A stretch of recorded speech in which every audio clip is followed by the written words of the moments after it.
नमस्कार, मी विजया वामन। आज चर्चा सुरू होती गावामध्ये की काही म्हणा राव, पण जरांगेंनी अवघड करून ठेवलंय।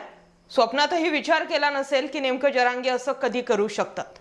मग प्रश्न असा निर्माण झाला की नेमकं जरांगेंनी काय केलंय?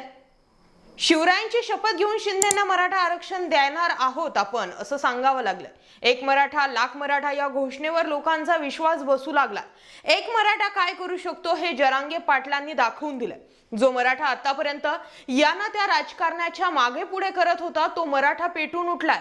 राजकारण्यांनी केवळ आपला वापर करून घेतलाय। खरं काय तो आरसा जरांगे पाटलांनी दाखवला, म्हणून आता सर्व मराठा जरांगे पाटलांच्या पाठीशी खंबीरपणे उभा। पुढाऱ्यांना मराठ्यांनी आता फक्त आसमानच दाखवायचं बाकी ठेवलं। मराठा पेटला तर काय करू शकतो हे सर्वांना आता समजलंय। ज्याप्रमाणे भूतप्रेताला गावाच्या बाहेर चढवण्यासाठी गावाच्या वेशीवर हनुमानाचं मंदिर उभारतात, त्याच पद्धतीने नेत्यांना गावातील लोकांपासून दूर ठेवण्यासाठी आता जरांगे पाटलांचा फोटो लावून गावबंदीचा बोर्ड लावण्यात आला। इतक्या वर्षात हे असं पहिल्यांदा होतंय, म्हणून जरांगे पाटलांचा विषय हार्ड समजला जातोय। सुपला शॉट असं लोक म्हणतात।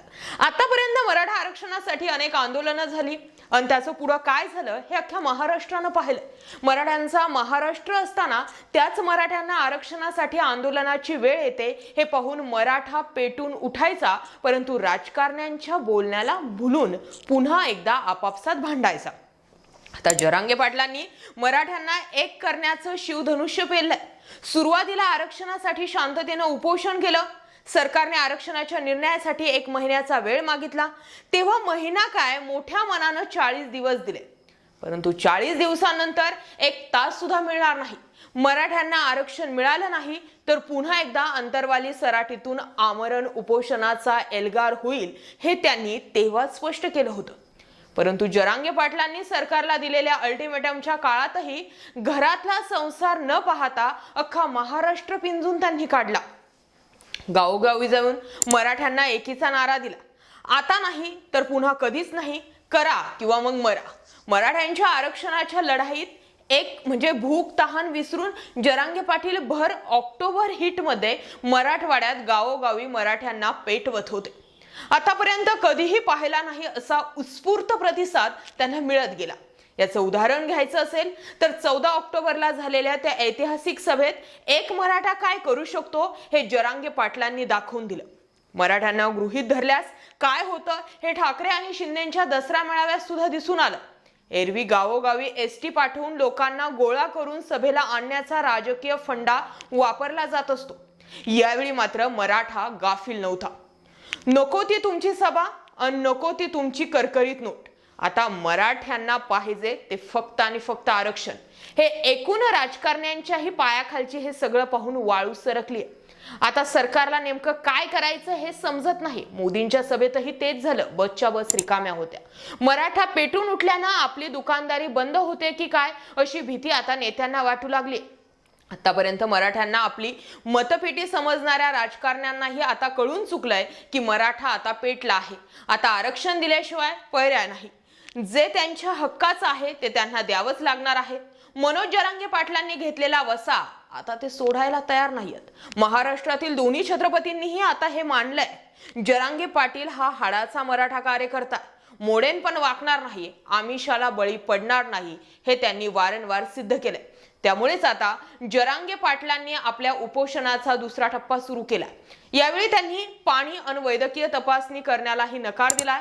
शिंदे, फडणवीस, अजित पवार यांनी आता वेळीच सावध होण्याची गरज आहे। तुमच्याकडून आरक्षणाचा मुद्दा सुटत नसेल तर मोदी आणि शहांची मदत घ्या। केंद्रातील कायदे बदला, परंतु मराठे आता थांबणार नाहीत। आरक्षण घेतल्याशिवाय आम्ही स्वस्थ बसणार नाही हे जरांगे पाटील वारंवार सांगतात। पुढाऱ्यांना आता गावोगावी जायची बंदी होऊ लागलेली आहे। अनेक काही दिवस उलटल्यानंतर याचा रोष तीव्र होणार आहे। राजकारण्यांना प्रवेश बंद आहे। हा शांततेच्या मार्गाने सुरू असलेला लढा अधिक तीव्र होण्याची वाट न बघता सरकारनं वेळीच योग्य पावले टाकणं महत्त्वाचे।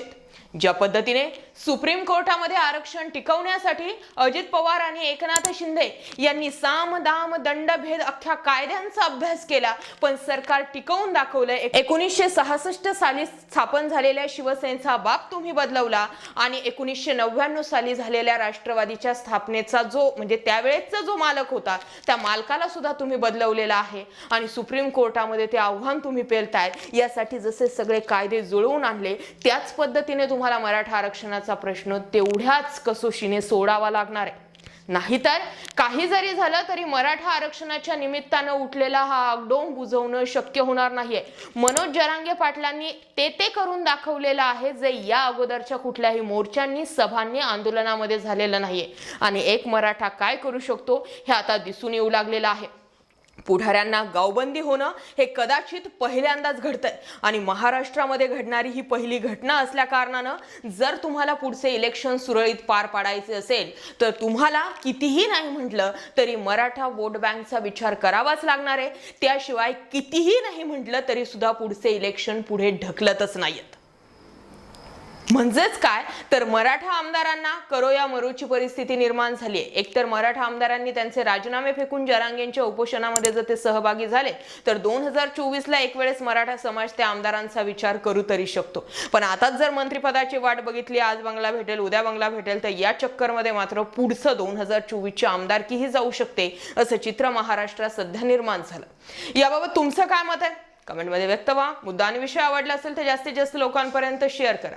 ज्या पद्धतीने महाराष्ट्रामध्ये सरकार आणण्यासाठी, सरकार टिकवण्यासाठी, पक्ष ताब्यात घेण्यासाठी, चिन्हावर दावा करण्यासाठी या तीनही पक्षांनी कसोशीने प्रयत्न केले.